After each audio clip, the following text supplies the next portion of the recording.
L'inspection générale était un corps composé fin août 2022 de 296 inspecteurs. En 2021-22, 34 inspecteurs généraux l'ont rejointe par recrutement ou par détachement, compensant les sorties sur emploi ou les départs en retraite, pour venir renforcer les expertises spécifiques des collèges métiers ou représenter des fonctions caractéristiques de nos ministères, secrétaires généraux d'académie, directeurs généraux des services d'université ou conservateurs généraux par exemple.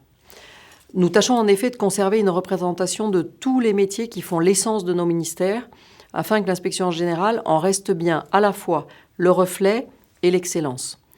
C'est capital ensuite pour la représentativité des équipes de mission et pour la légitimité de nos avis et de nos rapports.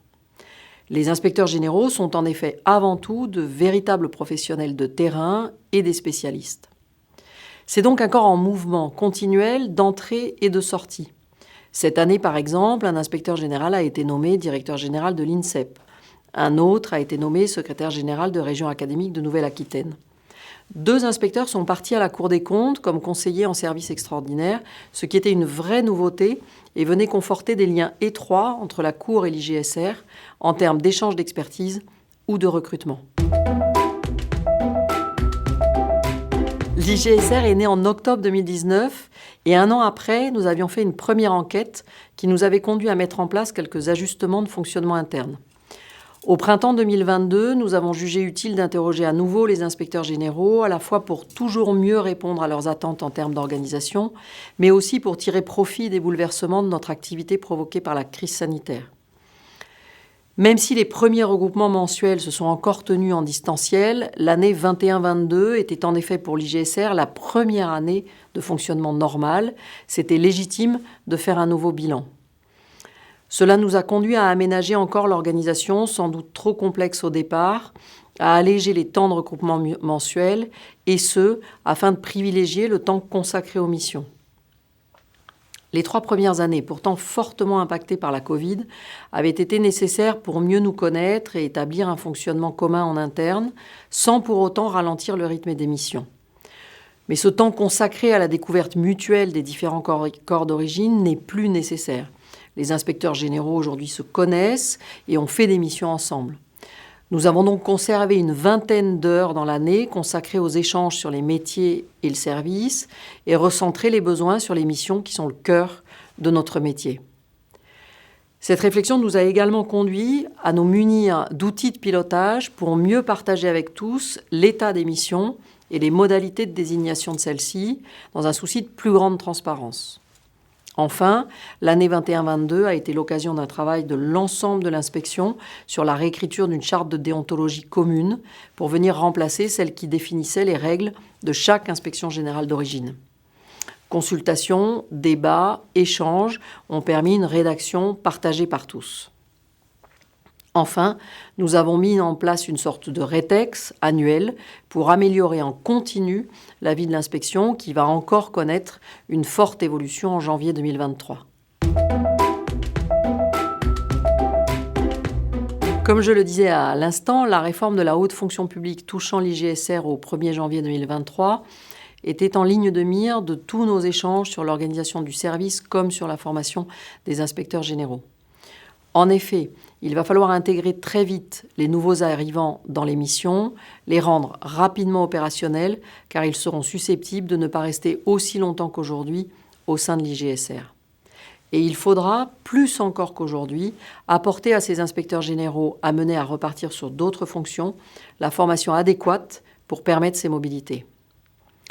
La rédaction de la charte de déontologie en a également tenu compte pour qu'il soit bien explicite que le devoir de confidentialité sur les missions effectuées comme inspecteur général devra se prolonger au-delà de l'exercice de la fonction.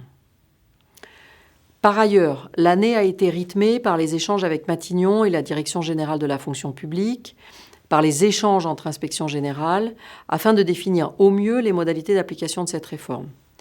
Ce travail, conduit avec la Direction générale de la fonction publique, a été essentiel pour permettre que dans un nouveau cadre, nous puissions continuer d'exercer les missions qui nous sont demandées. Enfin, nous avons eu à rédiger un nouveau décret d'organisation du service qui tienne compte de l'hétérogénéité de ceux qui le composeront désormais, membres du corps en extinction d'une part et nouveaux inspecteurs généraux détachés sur emploi fonctionnel d'autre part. Notre travail habituel, mission et rapport, s'est donc doublé, comme en 2018-2019, d'un travail administratif de mise en œuvre de la nouvelle inspection.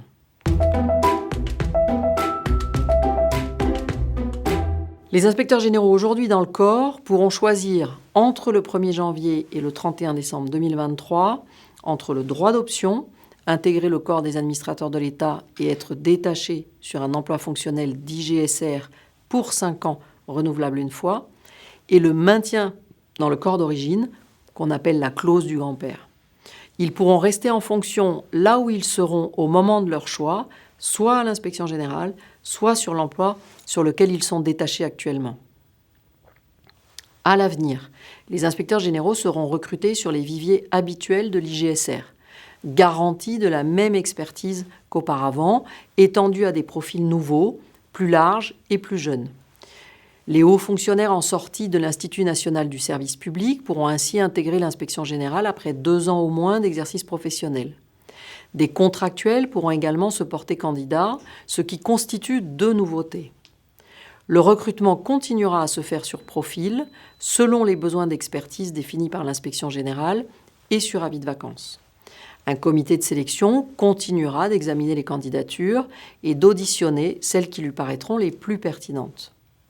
Tout cela ne changera pas de ce qui se fait aujourd'hui, mais permettra d'aller chercher des profils plus jeunes, nouveaux, de type ingénieur data, médecin, juriste par exemple, pour compléter l'expertise actuelle de l'IGSR. Au terme de 5 ans ou 10 ans d'exercice, les inspecteurs généraux auront une obligation de mobilité dans un autre emploi fonctionnel ou retourneront dans leur corps d'origine. Ils pourront à nouveau candidater sur un poste d'inspection générale après un délai de carence de 2 ans.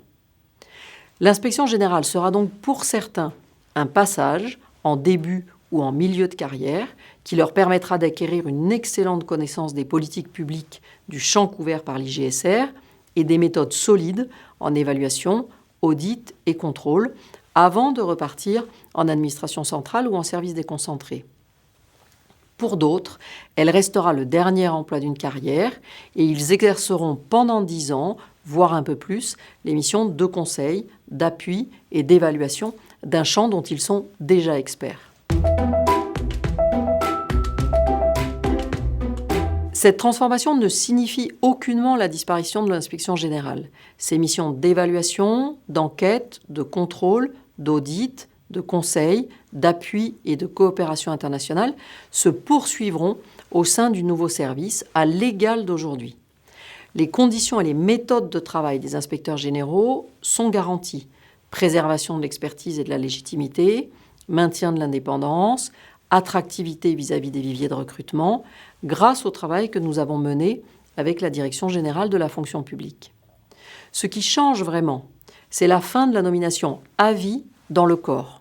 L'objectif de cette réforme vise en effet à décloisonner la haute fonction publique, à rendre les recrutements plus ouverts et à diversifier les carrières.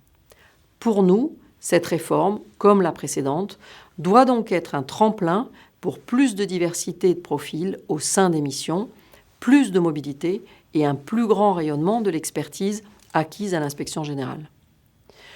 Ce sera au chef du service de gérer l'équilibre entre profils traditionnels et profils différents pour conserver le même savoir-faire tout en l'élargissant autant que de besoin, entre jeunes et moins jeunes, pour maintenir liberté de conseil et indépendance d'écriture, tout en apportant un regard nouveau.